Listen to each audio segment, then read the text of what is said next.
प्राथमिक शाला माकनकुई संकुल केंद्र सिमलियाबड़ा जिला झाबुआ आपका हार्दिक हार्दिक हार्दिक अभिनंदन करती है।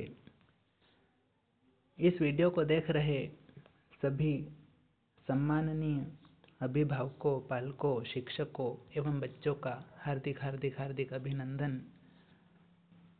आज का विषय है शाला उन्मुखीकरण प्रशिक्षण। साथियों, शासन के निर्देशानुसार यह उन्मुखी प्रशिक्षण 26 और 28 तारीख को तय किया गया है। शाला उन्मुखी प्रशिक्षण के नीचे यह जो आपको चार्ट दिखाई दे रहा है,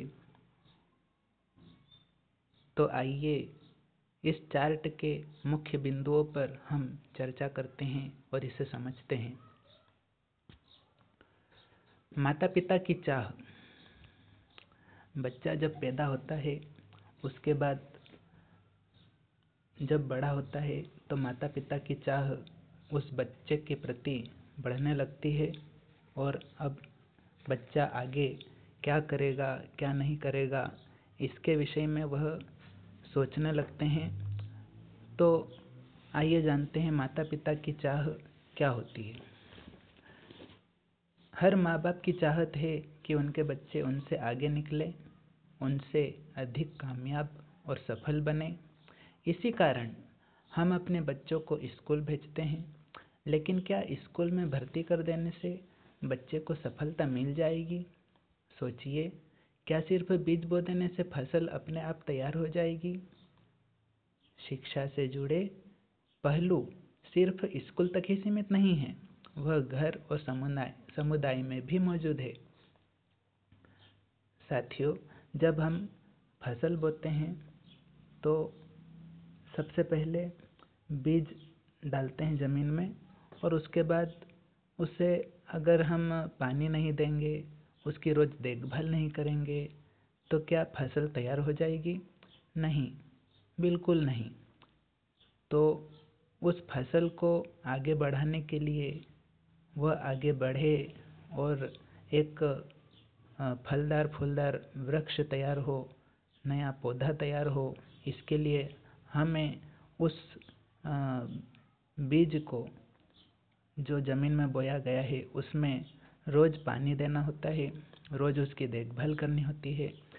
तो इस उदाहरण से यह समझाया गया है कि जिस प्रकार हम अपने खेत में बीज बो देते हैं और उसकी नियमित देखभाल करते हैं, पानी देते हैं, तब वह जाकर एक पौधा या वृक्ष का रूप लेता है। और यदि हम देखभाल नहीं करते हैं तो वह पौधा मुरझा जाता है।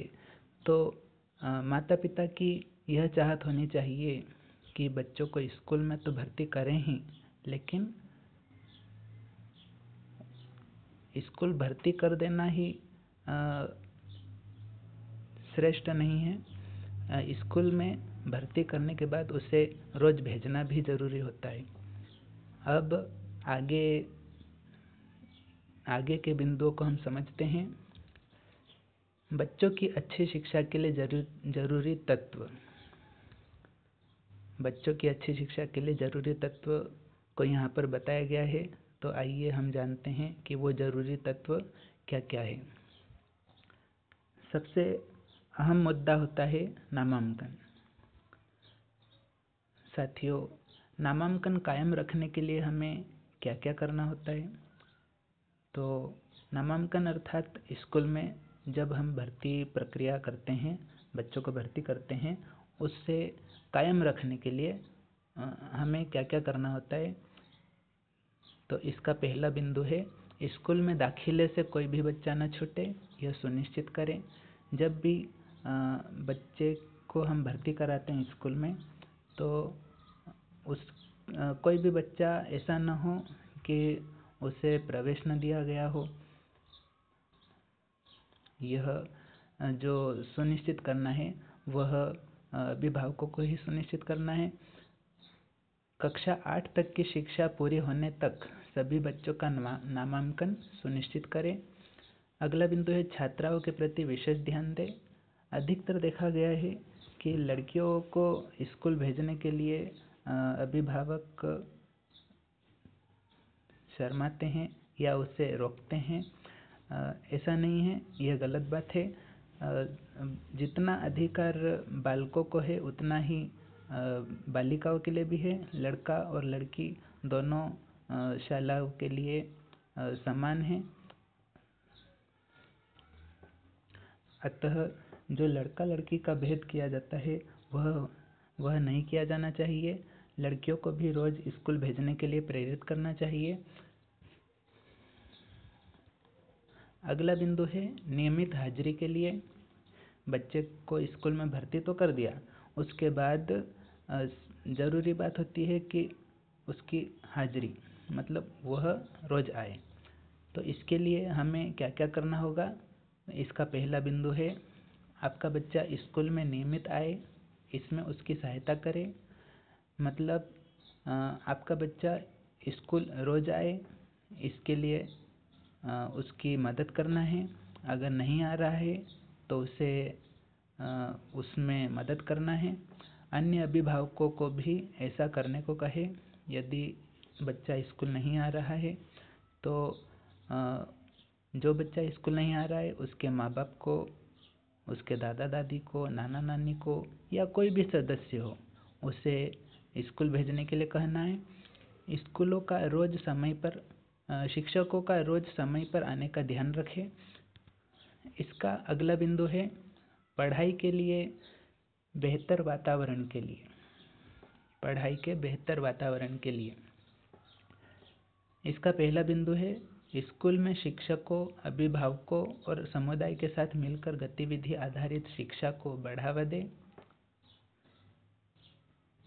इसका मतलब है कि स्कूल में जो शिक्षक पढ़ा रहे हैं वो तो बच्चों को पढ़ा रहे हैं, लेकिन साथ ही साथ अभिभावकों और समुदाय को भी शिक्षा में सहयोग देना है।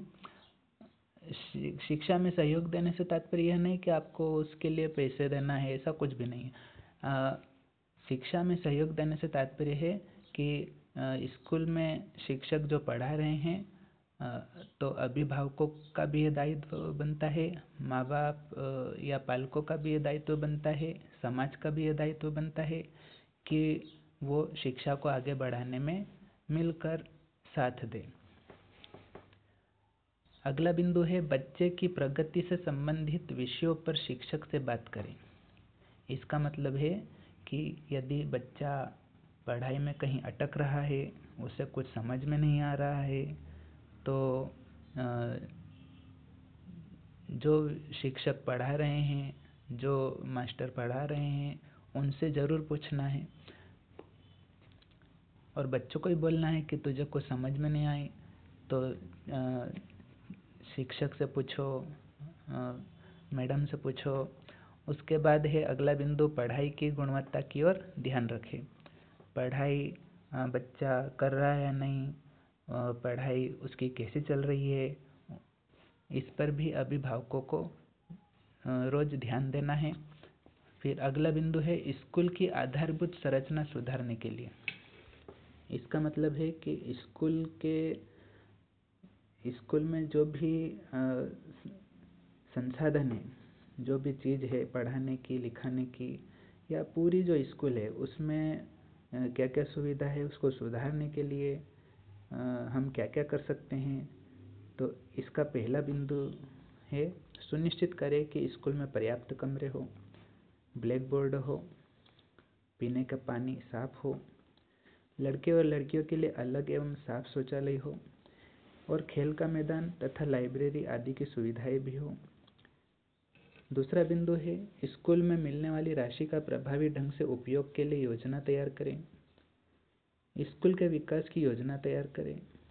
साथियों, यहाँ पर इन बिंदुओं के द्वारा यह समझाया गया है कि स्कूल में क्या क्या संसाधन उपलब्ध है वह ठीक है या नहीं। मतलब स्कूल में पढ़ने के लिए कमरे हैं या नहीं, ये भी हमें देखना है। पढ़ाने के लिए जो बोर्ड का उपयोग होता है वह अच्छा है या नहीं, ये भी देखना है। फिर पीने का पानी साफ है या नहीं, ये भी देखना है। फिर लड़के और लड़की दोनों के लिए शौचालय हो, खेल का मैदान हो और पढ़ने के लिए जो पुस्तक होती है, लाइब्रेरी होती है, ये सभी सुविधा स्कूल में होनी चाहिए।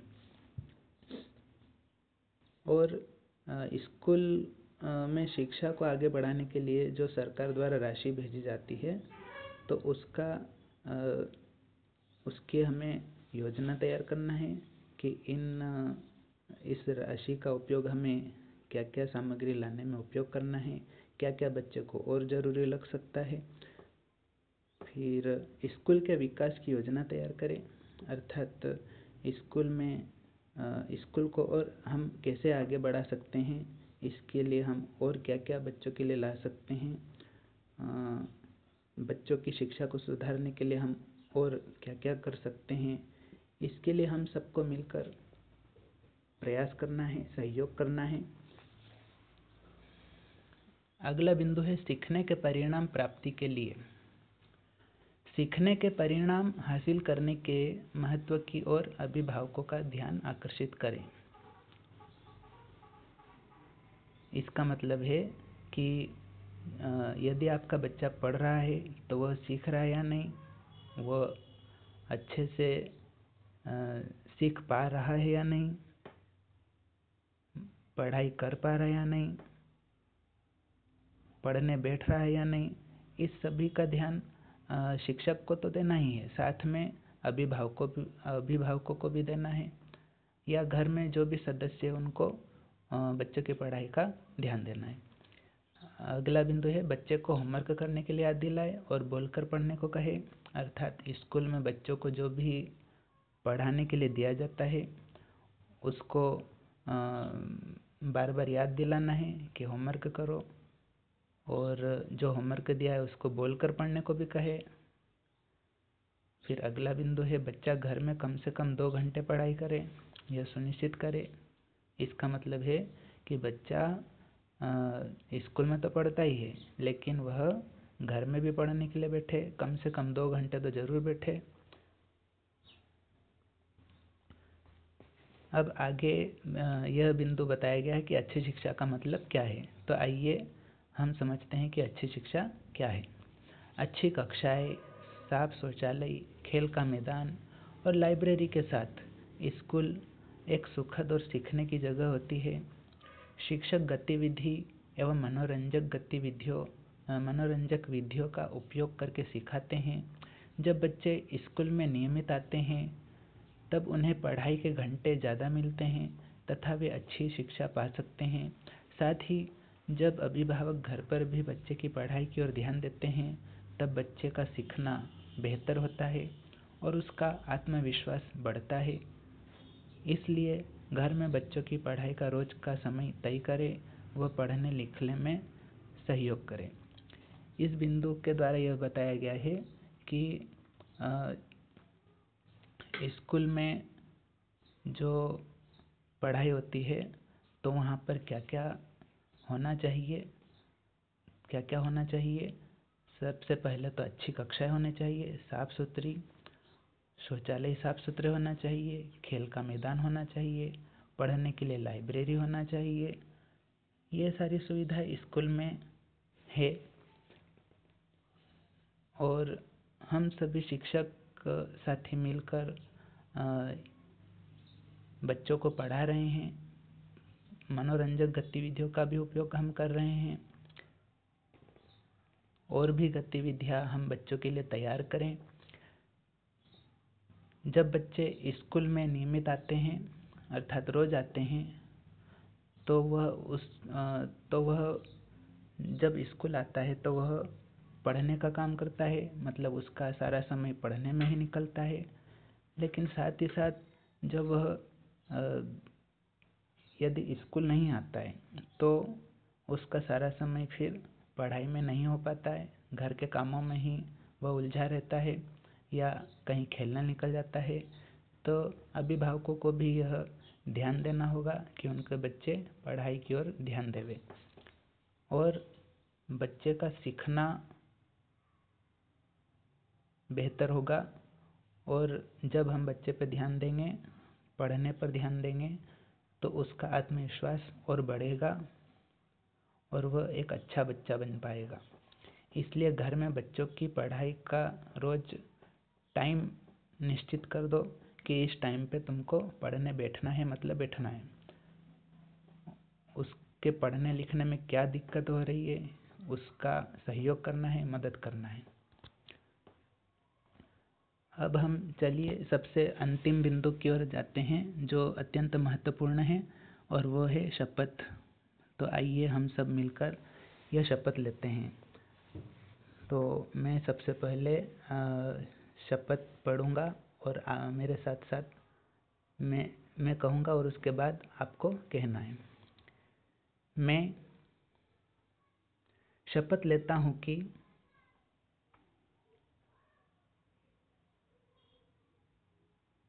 शाला में अपने कर्तव्यों का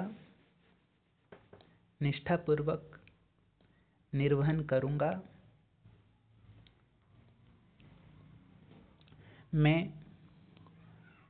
अपने ग्राम या बसाहट या मोहल्ले के 6 से 14 आयु समूह के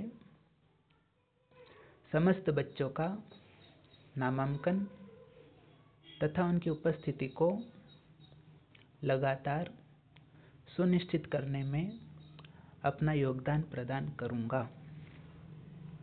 मैं विद्यालय विकास में सदैव तत्पर रहूँगा और शाला को प्राप्त संसाधनों का शाला हित में समुचित उपयोग सुनिश्चित करूँगा।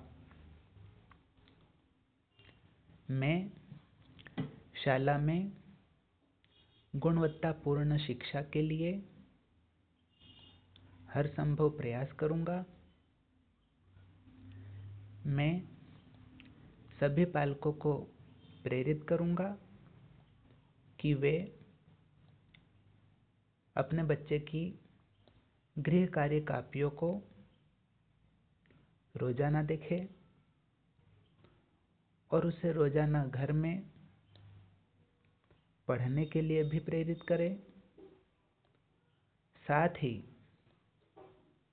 बच्चों को घर में अध्ययन के लिए उचित स्थान और वातावरण प्रदान करें।